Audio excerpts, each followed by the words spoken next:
This looks pretty incredible. All right, so this is Brent Bristol's number of chapters and ordeal. We're getting into the conversation this morning because this is such an exciting story that is, well, one of them is based in Port of Spain, and we're really excited to see what more has to be offered here. Almost looking ethereal in some ways from our on-screen images right now, which come from the comic book, if I'm not mistaken. Yes?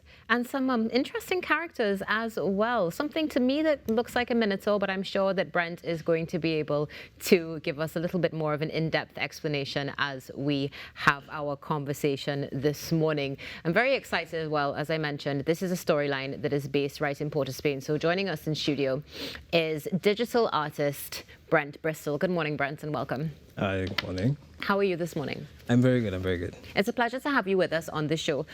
When did you get into digital comic books?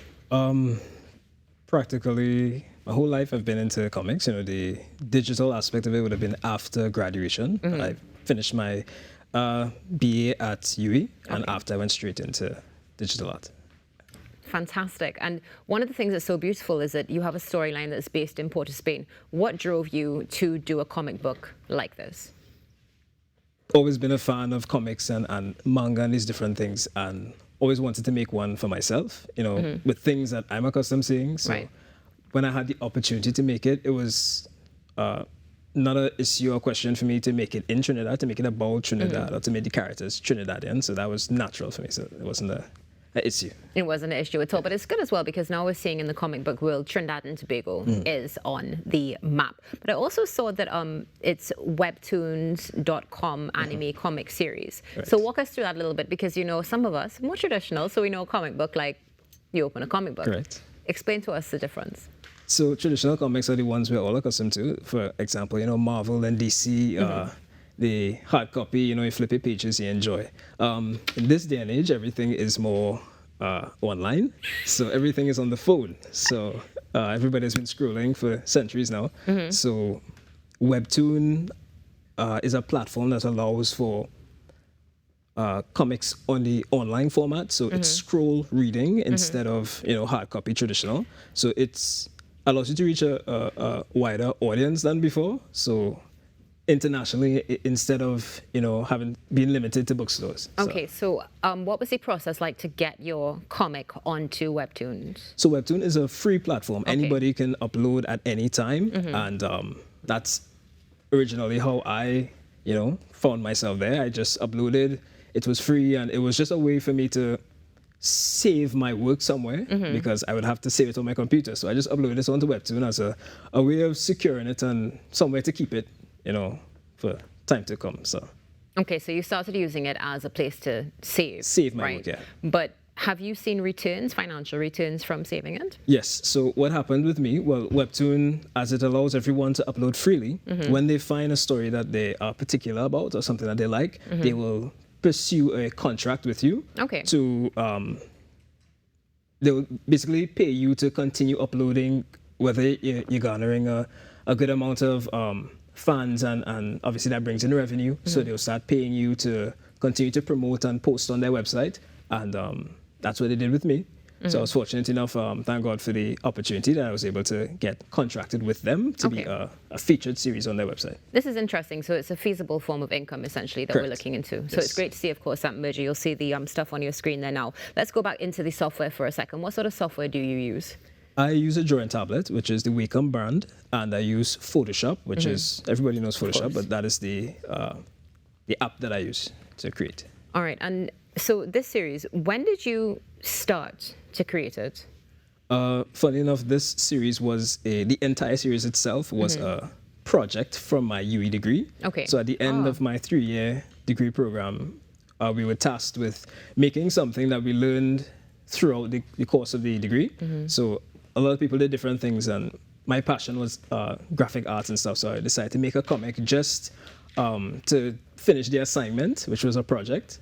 So I did that, and it turned into this. So okay, so and this is on an international platform. Correct. What about the local space in Trinidad and Tobago? Is there space for this? Do we have a market for this? We do. We do have a lot of different groups, smaller groups, I would say, that pursue these things and share their own comics. There are a lot of TT groups that share their own things that they've created. There's a lot of creative people here, and Webtoon being a international platform, I have a lot of Trinidadians that do enjoy the series, and they do use the platform not just for my work, but the platform is fairly popular, and a lot of people are used to it, and they go to it as a space that we can share comics and enjoy. Okay, and so I understand that from the perspective of people come and they enjoy your work. But what about when it comes to, again, the financial returns? I mean, you've gone onto an international platform, you've been able to receive the returns, which is great because, of course, it's international. Yes. What about right here at home? Is it also contributing to, I mean, basically income? I can't say. I can't think of a response to that. But in terms of personally, for me, one of the things I never expected was for art to be a sustainable form of income for me, to make a living. I don't think any young person expects that they can make a living from, drawing. That's not something we expect.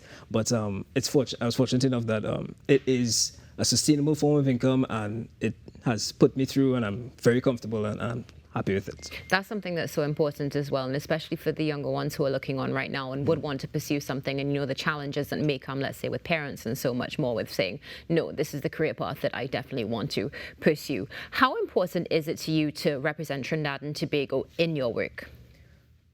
That's a question I got a lot, in terms of, do you feel the need to represent home? I didn't feel the need to forcibly implement things that are around me just to try and attain some kind of representation, but it was just more natural to me. I wasn't trying to cater to anything else other than this is what I'm accustomed to. Right. For example, I know Port of Spain, I don't know other cities, so I was able to base the story in Trinidad and base the characters in the major parts of Trinidad, because I was making it for my friends who are Trinidadians, so they will be able to relate to certain places and certain things. So it's really just, it's about me and about my family, about my friends, my surroundings. A lot of the characters are based off of my personal friends, their names, and so yeah. So I have an interesting question, because I saw some questionable characters there that I would have likened to a Minotaur. I'm sure you're going to tell me exactly what it actually is. Right. You have friends that look like that? I wish I did. Okay. But the story has it's a superhero kind of story, so it does have a bit of fiction and fantasy to it. So you will find a lot of enormous characters, a lot of animalistic like characters. So you will find a lot of that. But I don't have friends that look like animals. So, no. I mean, definitely a worthy question. It'd be quite interesting to see your friends read it now and say, well, I wonder who he based this on. Boy. Can you give us just a touch of what the storyline is? So Ordeal follows the main character, whose name is Shay. And Shay, well, in this world, there are humans and there are people that have special abilities called Kimios. Okay. And Shay ends up becoming a Kimio, and we follow his journey of the power that he was given. And he didn't expect a power, he never had anything, but he was given something, and he has to be responsible with it now, because what he has, somebody had it before him and did wonderful things. So now he has this huge weight on his shoulder that what he was given, they expect a lot from him. So, it's one of those stories about a character who has a lot of responsibility that he didn't ask for, and he's trying to be the best that he could. Wonderful. So something sort of like a coming of age. Yes. Okay. What's in the future for Brent Bristol and comic books? My absolute dream for Ordeal would be to have it animated one day, because right now it's only in the comic format. I would love to pursue animating it, and that is end goal dream for it. Well, I'm sure it's going to come to fruition. Brent, thank you so much for joining us this morning. Looking forward to reading your comic book and looking forward to seeing more from you. Thank you. Brent Bristol, speaking about digital production in the comic book world and how Trinidad and Tobago is well represented. Stay tuned, because we're representing your birthdays right after this break.